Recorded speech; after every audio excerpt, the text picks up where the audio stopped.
படிக்கட்டு அப்படின்ற ஒரு விஷயம் ஒரு தளத்திலேருந்து இன்னொரு தளத்துக்கு கொண்டு போகிற ஒரு விஷயம். அதாவது ஒரு ஃப்ளோர்லேருந்து இன்னொரு ஃப்ளோருக்கு உங்கள் வாழ்க்கை ஒரு தளத்திலேருந்து இன்னொரு தளத்துக்கு போகணும் அப்படின்னா படிக்கட்டு மிக மிக முக்கியமான ஒரு ரோலை ப்ளே பண்ணும். படிக்கட்டு எங்கெல்லாம் வரலாம்? வீட்டு உள்ள படிக்கட்டு வரணும் அப்படின்னா அது வந்து தெற்கு நடுப்பகுதியும் மேற்கு நடுப்பகுதியும் மட்டுமே தான் வரணும். எந்த ஒரு மூலையிலும் தென்மேற்கு மூலை, வடமேற்கு மூலை, வடகிழக்கு மூலை, தென்கிழக்கு மூலை இந்த 4 மூலைகளிலும் உள் படிக்கட்டு அப்படின்றது அவசியம் வரவே கூடாது. இது மிக மிக முக்கியமான ஒரு ரூல். இந்த இந்த தவறு தயவுசெய்து யாருமே பண்ணிடாதீங்க உங்கள் வீட்டில். இது இருக்குது அப்படின்னா பயப்படாதீங்க. அதுக்கான ஒரு நல்ல தீர்வு நிச்சயமாக உண்டு. அது வரப்போகிற நாட்களில் நான் அவசியம் பேசுகிறேன். வெளியில் வருது அப்படின்னா படிக்கட்டு ஒன்று கேன்டிலீவர் போட்டு தான் பண்ணணும்.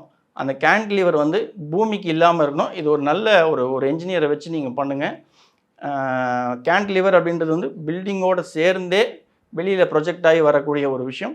அதை வச்சு நீங்கள் கட்டலாம். அது எந்த மூலையில் வரலாம் அப்படின்னா தென்கிழக்கு மூலையிலையும் வடமேற்கு மூலையிலையும் நிச்சயமாக வரலாம். அதே போல் தென்மேற்குலேயும் வரலாம். பட் ஒரு சில விஷயங்கள் தவிர்த்து அதை நீங்கள் ஃபிக்ஸ் பண்ணுறீங்க அப்படின்னா நிச்சயமாக கேன்டிலீவர் படிக்கட்டு வரலாம். வடகிழக்கில் வெளியிலையும் வரக்கூடாது, உள்ளேயும் வரக்கூடாது. இது ரொம்ப ரொம்ப முக்கியமான ஒரு விஷயம். படிக்கட் இதை வந்து கேர்ஃபுல்லாக பாருங்கள். இப்போ நான் முக்கியமான ரூல்லாம் பேசிட்டேன். ரொம்ப முக்கியமான ரூல் அப்படின்னா ஒரு வீட்டுக்கு அடிப்படையாக முக்கியமாக தேவையான ஒரு விஷயம் அப்படின்னா வடக்கில் கிழக்கில் ரெண்டுத்துலேயுமே ஜன்னல்கள் அப்படின்றது ரொம்ப ரொம்ப முக்கியமான ஒரு விஷயம். இந்த ஜன்னல்கள் மிக மிக அற்புதமான சிறப்பான தேவையான எல்லா விஷயங்களையும் கொண்டு வந்து சேர்க்கும். Not only exchange of air, காற்று மட்டும் கிடையாது, வெளிச்சம் மட்டும் கிடையாது, இது மிகப்பெரிய உண்மைகளையும் மிகப்பெரிய வளர்ச்சியும் கொண்டு வந்து சேர்க்கும்.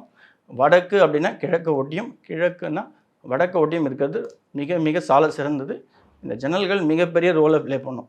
இதுதான் அடிப்படையான ரூல் வாஸ்துவில். இது குறித்து நீங்கள் எதுவும் பயப்பட தேவையில்லை.